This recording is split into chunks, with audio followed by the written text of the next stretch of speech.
If you're like me, that you've been in the business world for a long time, long enough to understand the value of communication and how to be productive in communications, right? So you will learn how to speak very concisely. You will learn to rehearse what you're going to say. You will learn to put your thoughts in a very logical order so people could understand you quickly, right?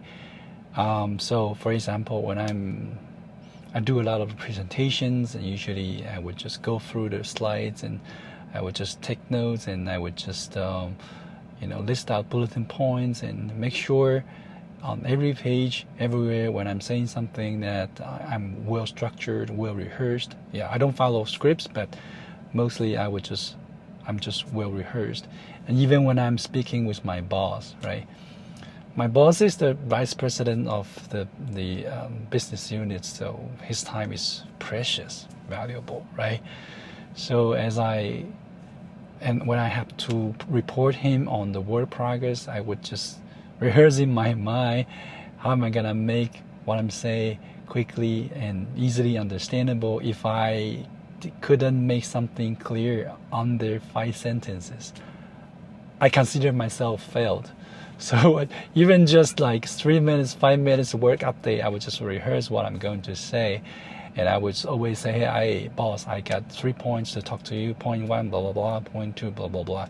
In a very highly structured, very highly productive and efficient way. If you know what I'm saying, this is in the business world. And for example, I just want to make another point, like my presentation. When I'm making a presentation to a bigger audience, right? Every one of them is paid by the company to work there. So the 1 minute, 1 hour, 30 minutes that I use up their time is actually chargeable.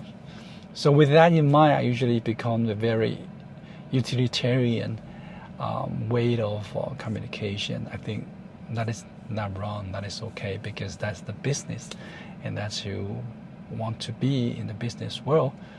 But lately, as I reflect on conversation, particularly when I'm trying to make content on YouTube, like I'm a YouTube addict. I learn so much from the other famous, successful YouTubers, and also all the YouTube making tips that teaching you that you gotta be like structured, you gotta be like very logical order, and you want to be like to the point. You cut away hyper addicts, like cut away all the pauses, all the mistakes, or all the repetitions and so on, and you just want to, in the most productive manner, to provide value to your audience, to your viewers, right? That's all good and great.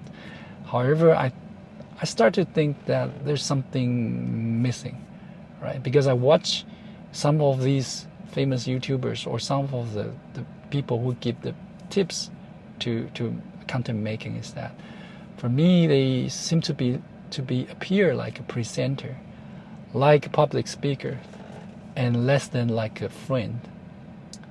Because they sound like they're going official, they're going formal, they're just presenting you information. But more deeply, what is the meaning of conversation? What is the meaning of conversation and communication, right? Is other than just superficial information exchange.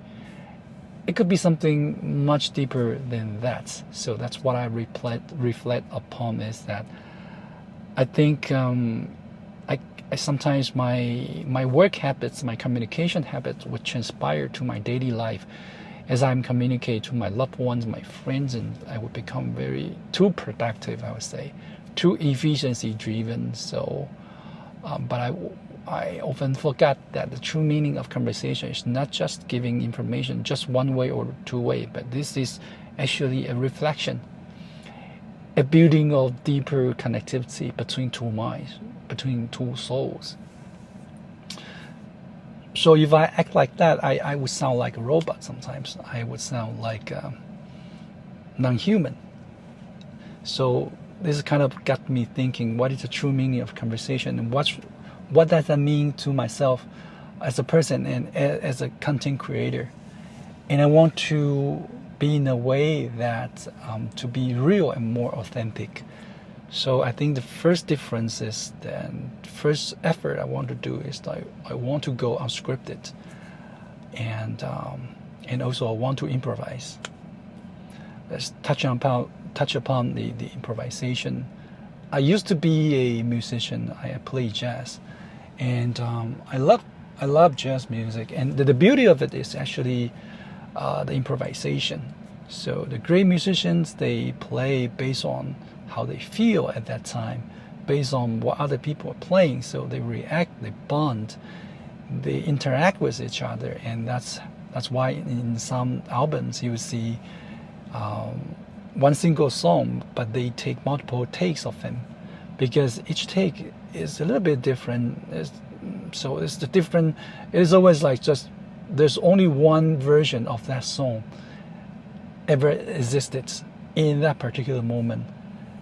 So that's the beauty of jazz as improvisation. And I think this also applies to communication.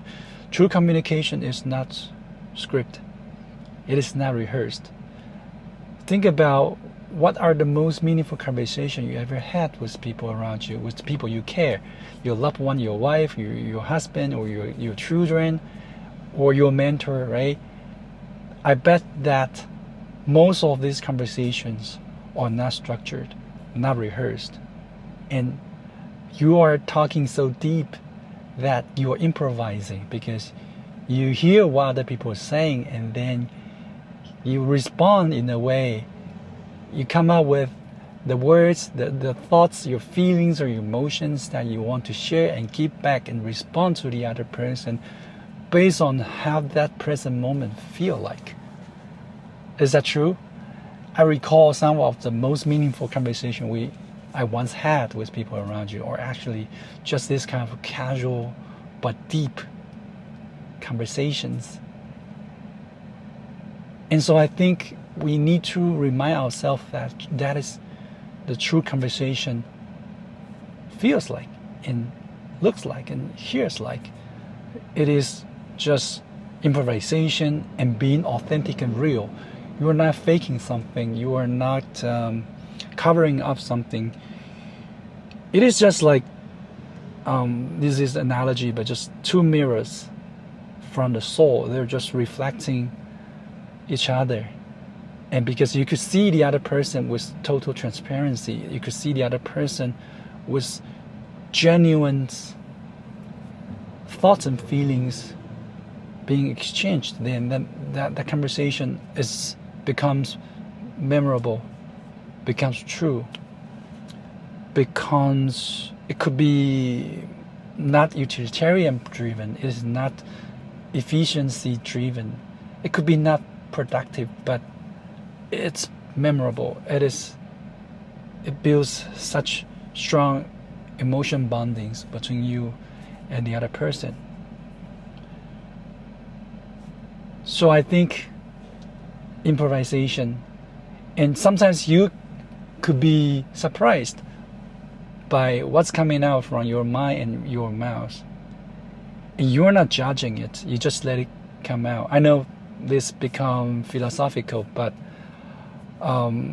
with an analogy to music, I think some of the greatest musicians, they recall on their best work, and some of them would say that I just don't know, my hand just playing on their own, and the music just came out without my effort, as if I'm a bystander standing there and watching the masterpiece form. I think that's so applicable to true communication, to true conversation. So I wanted to remind myself and share with you is that just remind yourself that this is how you should interact with people you care. Of course, at work, you still keep as is that way, because you're being paid. You're being paid for your service. You're being paid to deliver whatever you're meant to be, right? But in interpersonal communication, think about it that way, and it would totally transform how you communicate. And you could also transform your relationship with people you care and people you love.